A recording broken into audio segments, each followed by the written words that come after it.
আসসালামু আলাইকুম। ১৯তম নিবন্ধন প্রিলি প্রস্তুতি মডেল টেস্ট ১৬ নিয়ে আমরা আজকে আলোচনা করব। আপনারা জানেন যে ইতিমধ্যে আমরা ১৫টি মডেল টেস্ট দিয়ে দিয়েছি। প্রতিনিয়ত আমরা এখানে বাংলা, ইংরেজি, সাধারণ জ্ঞান, গণিত প্র্যাকটিস করছি। এগুলো মডেল টেস্ট থেকে ইনশাআল্লাহ আপনারা শতভাগ কমন পাবেন এবং প্রিলিতে পাস করতে আপনার ৪০ মার্ক লাগে। আশা করি আপনারা এখান থেকে 70 to 80% মার্ক আপনারা কমন পাবেন এই মডেল টেস্টগুলো আপনারা ভালো করে প্র্যাকটিস করলে।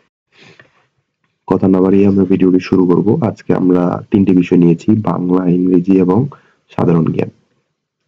গণিত যেহেতু আপনাদের হাতে কলমে করার বিষয়, সেগুলো আমরা পরবর্তীতে খাতা কলমে করার চেষ্টা করব ইনশাআল্লাহ। প্রথমে আছে আপনাদের বাংলা।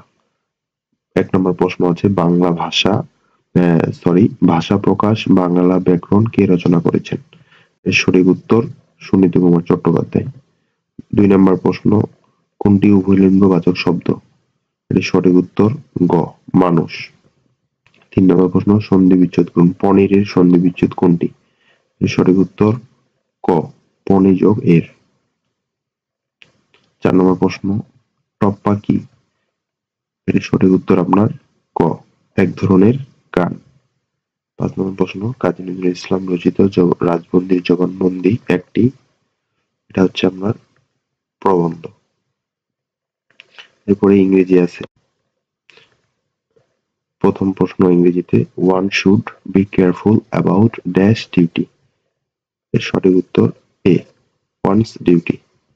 এরপরে ৭ নম্বর প্রশ্ন I water the plants, the word water is used as।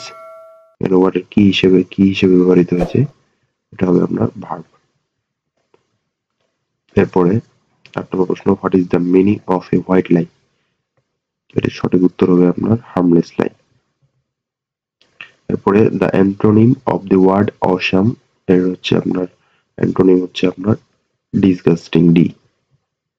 এরপরে ইংরেজির শেষ প্রশ্ন ১০ নম্বর প্যারাডাইস লস্ট অ্যাটেম্পটেড টু, সঠিক উত্তর justify the ways of god to man. এরপরে সাধারণ জ্ঞানের প্রথম প্রশ্ন কোনটি বাংলার প্রাচীন জনপদের নাম নয়? মৌর্য প্রাচীন জনপদের নাম নয়। এরপরে ১২ নম্বর প্রশ্ন স্বাধীন বাংলাদেশের পতাকা প্রথম উত্তোলিত হয় কবে? এটা হচ্ছে আপনার সঠিক উত্তর ২ মার্চ। ১৩ নম্বর প্রশ্ন সেপ্টেম্বর অন যশোর রোড কবিতাটির রচয়িতা কে? সঠিক উত্তর অ্যালেন গিন্সবার্গ। এরপরে আছে ১৪ নম্বর প্রশ্ন ভূ-প্রকৃতি অনুসারে বাংলাদেশের কতটি অঞ্চলে ভাগ করা হয়? বাংলাদেশকে কতটি অঞ্চলে ভাগ করা হয়? এটা আপনার ৩টি অঞ্চলে ভাগ করা হয়। এরপরে ১৫ নম্বর বাংলাদেশ জাতিসংঘের কততম সদস্য? এর সঠিক উত্তর ১৩৬তম। এরপরে বাংলাদেশ ১৬ নম্বর প্রশ্ন বাংলাদেশকে স্বীকৃতি প্রদানকারী প্রথম ইউরোপীয় দেশ কোনটি? এর সঠিক উত্তর পূর্ব জার্মানি। এরপরে ১৭ নম্বর প্রশ্ন ওআইসি এর সদর দপ্তর কোথায়? এর সঠিক উত্তর জেদ্দা। ১৮ নম্বর প্রশ্ন মানুষের হৃৎপিণ্ড কত প্রকোষ্ঠ বিশিষ্ট? ৪ প্রকোষ্ঠ বিশিষ্ট। এরপরে আছে ১৯ নম্বর প্রশ্ন উদ্ভিদ বিজ্ঞানের জনক কে? আপনার থিওফ্রাস্টাস। এরপরে ২০ নম্বর প্রশ্ন ও সর্বশেষ প্রশ্ন আজকের জন্য কম্পিউটার টু কম্পিউটারের তথ্য আদান প্রদানের প্রযুক্তিকে কি বলা হয়? সঠিক উত্তর ইন্টারনেট। তো এই ছিল আজকের বিষয়। আমরা প্রতিনিয়ত আপনার প্রিলি প্রস্তুতির জন্য এভাবে গুরুত্বপূর্ণ প্রশ্নগুলো আমরা মডেল টেস্ট আকারে দিয়ে থাকব।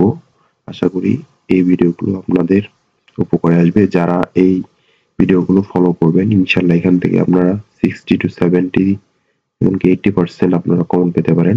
আপনার প্রিলি পাস করতে কিন্তু আপনাকে ১০০ র মধ্যে ৮০, ৭০, ৯০ কিছু পেতে হবে। আপনি ৪০ পেলে প্রিলি পাস করবেন। সেই হিসেবে আমরা এই প্রিলি প্রস্তুতির জন্য মডেল টেস্ট গুলো দিচ্ছি যেন আপনারা এখান থেকে আপনাদের প্রিলি পাসটা এনশিওর করতে পারেন। তো আশা করি আপনাদের ভিডিওগুলো উপকারে আসবে। সবাই ভালো থাকবেন, সুস্থ থাকবেন, নিরাপদে থাকবেন। চ্যানেলটি আমাদের ভালো লাগলে ভিডিওগুলো আমাদের ভালো লাগলে অবশ্যই সাবস্ক্রাইব করবেন। সবাইকে ধন্যবাদ।